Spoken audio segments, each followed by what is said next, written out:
In this lesson, we're going to be adding a few lens effects to add some reflection and some blur. Okay, so the first lens effect I want to add is an astigmatism. So an astigmatism happens whenever the light kind of on the edges of the sensor of your camera doesn't really hit at the same point as some of the other waves of light. So you've got RGB and maybe the R is hitting a little bit differently than the G or the B. So that's kind of just a quick explanation of an astigmatism. You can check out our lens effects course for After Effects if you want to really know a lot more about how that works. So to add this blur, I'm going to add an adjustment layer. So let's go ahead and we'll come up here, go to Layer, New, Adjustment Layer.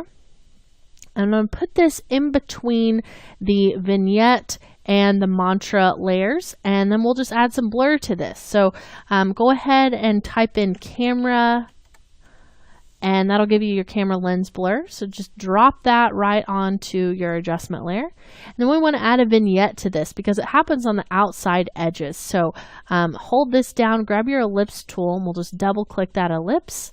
And we need to invert it so that it's only blurry on those outside edges. And this is going to be pretty subtle because most of what we have is here in the middle.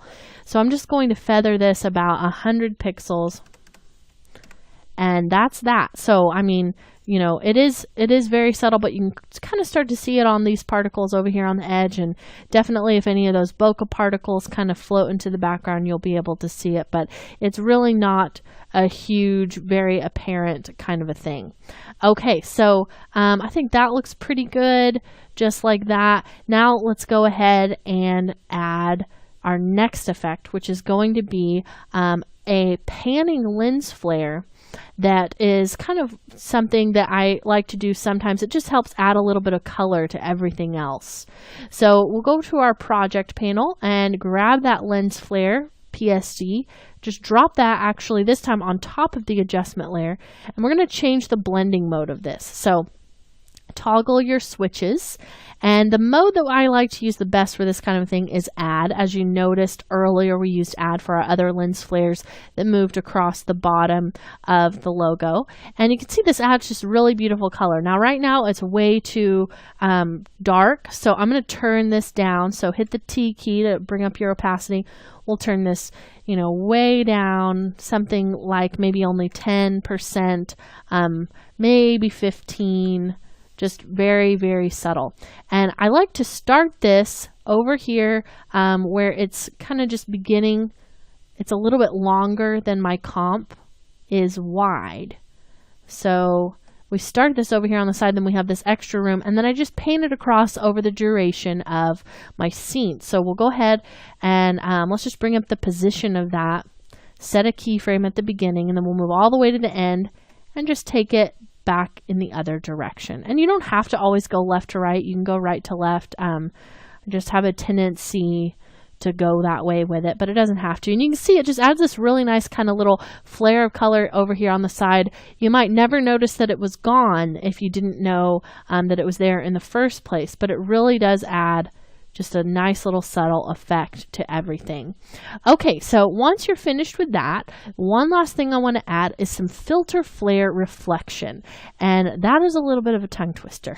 So the way that we do this is by basically taking the data that we have on the inside of our comp, and all of the brightest areas can sometimes reflect on a camera and come back in the form of just kind of these little halo-y things that you get sort of on the edges, and the brightest areas are really what causes them, and they move opposite to the way that your camera moves. So a great way to create these is basically by taking your image and turning it upside down. So I'm going to go ahead and do that now. Let's grab those mantra layers just right there. We'll hit Control D to duplicate them. And then I'm going to turn them upside down. So just like that. And you want to make sure that those snapped into position. And now you kind of get a new view of what that reflection looks like. And it still looks great upside down just as much as it did right side up. So let's go ahead and let's change this to have a Luma key. So this is going to make it just a lot, just really take out all those darks, and we'll only be able to see the bright. So just type in Luma, and then we'll drop that on right there, and then just start to drag that threshold up higher. So what that's going to do is really start to take out the dark areas and only leave the light ones for you. So I'm just continuing that. And if you need to, you could even turn off the lower one that we see here and just continue to turn up that threshold.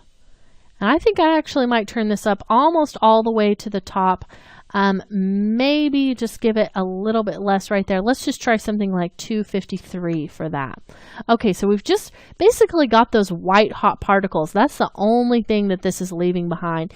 And you'll notice that they're still a little bit bright. So we will need to do a little bit of cleanup for that. But something that's great about this is that it's very easy to make this look awesome just in a couple of steps. So go over to your effects and presets and then type in radial blur, and then we'll just drop that on to this one that we've changed here. And as I go forward, you can really start to see how I have this nice kind of blurred flare. Now obviously right there it's way too bright, so you can come in here, turn up that threshold a little bit more. Let's try a 254 for that. So that's going to take some of that away. I think that actually looks better. We don't want it to be overpowering. We just want it to feel like it's kind of part of the image, but you would never notice it if it was gone. It's just one of those things that just adds a little bit of character. Right here, it's still pretty bright. So instead of turning the threshold all the way up to 255, let's just turn down the opacity a bit. So grab that, hit the T key, and let's turn that down to 50%. Maybe even 25%. So it's going to be very subtle again. And one last step is that you don't want it to be exactly the same size. They're usually either a little bigger or smaller, but just based on the way that After Effects works and everything we have pre-composed in here, I'm just going to not be worried about something kind of being cut off by my comp being smaller, and I'm just going to make it larger. So since we're not trying to mimic a real actual filter flare on a camera, we are just mimicking the effect that it creates. So let's go ahead and turn that lower layer back on, and I'm noticing that we're getting just a little bit of a strange interaction with these pieces here and our background. So probably what's causing that is the fact that this layer hasn't been basically, we haven't made it where the background is able to blend with those lens flares. So an easy way to fix that is simply to take this background out of this and put it into that other comp that's a little bit more nested. So I'll just hit Control X to cut it out, and then we'll go inside of here and also inside of the camera, or this one with the moving parts, and I'll just place this at the bottom by hitting Control V to paste it, just like that. So really, you know, doesn't make a huge difference, but just having that nested a little more deeply is going to take care of that kind of strange effect we were getting where you could see that box on the outside of your lens flare. So that just makes it a little bit prettier. Okay, now that we've spent all this time on everything, let's go ahead and just watch this all the way through. So I've got my main composition here. I'm going to hit 0 on my number pad, and we're going to watch this just so we can admire our handiwork. I'm going to pause it for a moment while this loads and then come back when it's finished. Okay, so our RAM preview has finished up, and now we can just watch this come through here at the end. And I think it looks really, really nice.